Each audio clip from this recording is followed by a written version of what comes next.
ഞാൻ doctor ഷാലീന, doctor ആരോഗ്യയിലെ senior കൺസൾട്ടൻ്റാണ്. ഞാനിവിടെ നിന്ന് പറയാൻ ഉദ്ദേശിക്കുന്നത് 2-3 ചെറിയ സാധാരണയായിട്ട് കാണുന്ന അസുഖങ്ങളിൽ ഉപയോഗിക്കാവുന്ന ടിപ്സാണ്.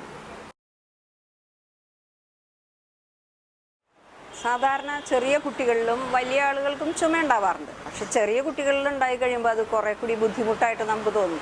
വളരെ ചെറിയ കുട്ടികളാകുമ്പോൾ അത് നമുക്ക് അവരെ മാനേജ് ചെയ്യാനൊക്കെ ഒരു ബുദ്ധിമുട്ട് തോന്നും. പ്രത്യേകിച്ച് രാത്രിയിൽ അങ്ങനെ അസുഖമാണ് തുടങ്ങിയിരിക്കണമെങ്കിൽ പറയാനില്ല. അപ്പം അങ്ങനെയുള്ള അവസരങ്ങളിൽ ഉപയോഗിക്കാൻ അതൊരു സ്ഥിരമായിട്ടുള്ള ഒരു മരുന്നാണെന്നോ അല്ലെങ്കിൽ സ്ഥായിയായിട്ട് അതിന് മാറ്റം വരുത്തുന്നോ ഞാൻ പറയുന്നില്ല. എന്നാൽ തന്നെയും തുടക്കത്തിലാണെന്ന് വെച്ച് കഴിഞ്ഞാൽ അത് മാറിപ്പോകുന്നത് തന്നെയാണ്. അപ്പോൾ നമ്മൾക്ക് ചുമയുടെ മരുന്നുകൾ സാധാരണ വീടുകളിൽ കിട്ടുന്ന ഔഷധം എല്ലാ ഇതുകളും ഔഷധങ്ങളാണെന്നാണ് ഞങ്ങൾ പറയാം.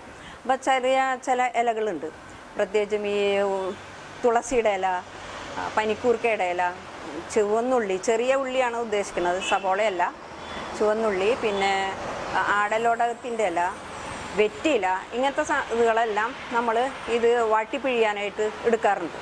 എന്ന് വെച്ച് വളരെ അധികം അളവിലല്ല, ചെറിയ അളവിൽ ഒരു 2-3 ചെറിയ ഉള്ളി, 1-2 ആടലോടത്തിൻ്റെ ഇലയൊക്കെ കൂടുതൽ ചേർത്ത് കഴിഞ്ഞാൽ കയ്പുണ്ടാവും.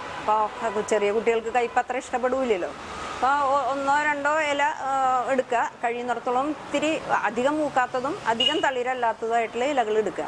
കുറച്ച് തുളസി ഇല, ഇതുകളെല്ലാം വൃത്തിയാക്കി കഴുകി അതിനെ ചെറുതായിട്ടൊന്ന് ചതച്ച് ഒരു വെറ്റിലയുടെ ഉള്ളിൽ ഒരു വെറ്റില എടുത്താൽ മതി. അധികം വെറ്റില എടുത്ത് കഴിഞ്ഞാൽ എരിവുണ്ടാവും. വെറ്റിലയുടെ ഉള്ളിൽ അതിനെ പൊതിഞ്ഞ് വീണ്ടും വാഴയിലയിൽ പൊതിഞ്ഞ് അതിനെ ഡ്രൈ ഹീറ്റ് കൊടുത്തിട്ട് വാട്ടിയെടുക്കണം എന്നാണ് വെപ്പ്. അല്ലാണ്ട് ആവിയിൽ പുഴുങ്ങിയെടുത്ത കാര്യമില്ല.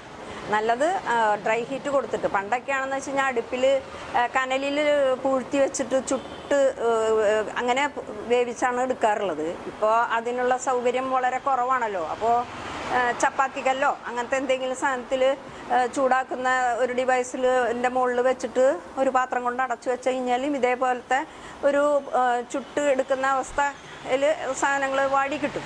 അങ്ങനെ വാട്ടിയെടുത്തതിന് ശേഷം അതിനെ തുറന്ന് ഈ വെറ്റില അടക്കമുള്ള ഔഷധ കഷ്ണങ്ങളെല്ലാം കൂടിയിട്ടുള്ള വാട്ടിയെടുത്തിട്ടുള്ളതെല്ലാം കൂട്ടി പിഴിഞ്ഞെടുത്ത് തണുത്തതിന് ശേഷം കുറച്ച് തേനോ അല്ലെങ്കിൽ കൽക്കണ്ടോ ചേർത്ത് ഇടയ്ക്കിടയ്ക്ക് വളരെ ചെറിയ കുട്ടികളാണെങ്കിൽ തുള്ളികളായിട്ടാണ് കൊടുക്കേണ്ടത്.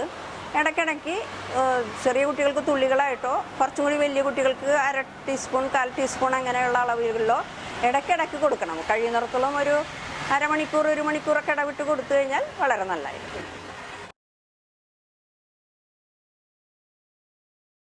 പല അസുഖങ്ങളുടെ ഭാഗമായിട്ട് ഛർദി ഉണ്ടാവാറുണ്ട്. അങ്ങനത്തെ അല്ല, പെട്ടെന്ന് ചെറിയ കുട്ടികൾക്കൊക്കെ ഉണ്ടാകുന്ന ഒരു ഛർദി, അതിൻ്റെ കാര്യം മാത്രമാണ് ഞാൻ ഉദ്ദേശിക്കുന്നത്. അപ്പോൾ ഛർദി കൂടുതൽ നേരം ഛർദിച്ച് കഴിഞ്ഞാൽ ശരീരത്തിലെ ഫ്ലൂയിഡൊക്കെ വളരെയധികം കുറഞ്ഞു പോകും. കുട്ടികൾക്കൊക്കെ ആയാലും വലിയവർക്കായാലും ഭയങ്കരമായിട്ടുള്ള ക്ഷീണമൊക്കെ വന്നു പോകും. അതുകൊണ്ട് അതൊന്ന് കൺട്രോൾ ചെയ്യാനായിട്ട് വീട്ടിൽ അവൈലബിൾ ആയിട്ടുള്ള പെട്ടെന്ന് എടുക്കാവുന്നതായിട്ടുള്ള ഒരു ഔഷധം എന്ന് തന്നെ വേണമെങ്കിൽ പറയാം. അത് സാധാരണയായിട്ട് നമ്മൾ മലര് തിളപ്പിച്ചിട്ടുള്ള വെള്ളം, പല സാധനങ്ങളും ഇട്ടിട്ട് തിളപ്പിക്കാറുണ്ട്. പക്ഷേ പെട്ടെന്ന് എല്ലാ സാധനങ്ങളും ഔഷധങ്ങളൊക്കെ കളക്ട് ചെയ്യാനൊക്കെ ബുദ്ധിമുട്ടായിരിക്കുമല്ലോ. അപ്പോൾ അതുകൊണ്ട് മലര് മാത്രം ഇട്ട് തിളപ്പിച്ചിട്ടുള്ള വെള്ളത്തിൻ്റെ ഉള്ളിൽ കുറച്ച് കുട്ടികൾക്കാണെങ്കിൽ അല്പം മധുരം ചേർത്തിട്ടോ അല്ലെങ്കിൽ അല്പം ഉപ്പ് ചേർത്തിട്ടോ ഏതാ കൂടുതൽ ഇഷ്ടം തോന്നുന്നത് വെച്ച് കഴിഞ്ഞാൽ അത് ചേർത്തിട്ട് വളരെ ചെറിയ അളവിൽ, നമ്മൾ ORS ഒക്കെ കഴിക്കുമ്പോഴും ചെറിയ അളവിലാണ് കഴിക്കേണ്ടത്. പെട്ടെന്ന് കഴിച്ചു കഴിഞ്ഞിട്ടുണ്ടെന്ന് വെച്ച് കഴിഞ്ഞാൽ കൂടുതൽ അളവിൽ കഴിച്ചു കഴിഞ്ഞാൽ ഛർദി കൂടുകയുള്ളൂ. അപ്പോൾ ചെറിയ അളവിൽ കുറച്ച് വീതം കഴിച്ചു കഴിഞ്ഞിട്ടുണ്ടെങ്കിൽ ആ ഛർദി കുറച്ചുകൂടി എളുപ്പത്തിൽ കൺട്രോൾഡ് ആവുകയും ചെയ്യും, ക്ഷീണമില്ലാതിരിക്കുകയും ചെയ്യും.